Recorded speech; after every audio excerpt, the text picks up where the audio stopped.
բայց հիմա համախմբում կա ձեր, ասենք, Հայաստան, Ամերիկա, հուսած չգիտեմ, ազատամարտիկ իրոք ինչ ծրագրեր կան գալու, ոնց եք պատկերացնում։ Ես հիմա այսօր մեր կառավարությունը, մեր երկիրը ասում է, ինչ պատերազմ, խաղաղ, հանգիստ ապրենք, եղել է։ Ելո ապրենք, ես ոչինչ չունեմ ասել։ Եվ չեմ ասում ավելի ինչ անցել է։ Ոչ մի բան չի անցել։ Իմ ցավը իմ սրտի մեջ կարա պահ։ Բայց եթե իմ ժողովուրդը դա է, ինձանից պահանջը, ես պես կշարժեմ։ Ես ենթակա եմ իմ ժողովրդին, հարգելիս։ Ժողովուրդն էլ ասում է, խաղաղ ապրենք, հանգիստ ապրենք։ Ուրեմն խաղաղ կապրեմ։ Անպայման խաղաղ։ Մեր պատերազմը վերջացել է։ Իմ պատերազմը չի վերջացել։ Օրը գալու է։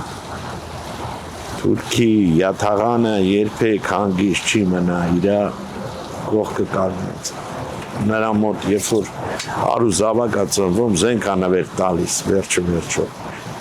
Իսկ մենք յաշիկ ենք նվեր տալ։ Յաշիկ ենք նվեր տալ, այդ յաշիկներ կործանում այն սերունդիս։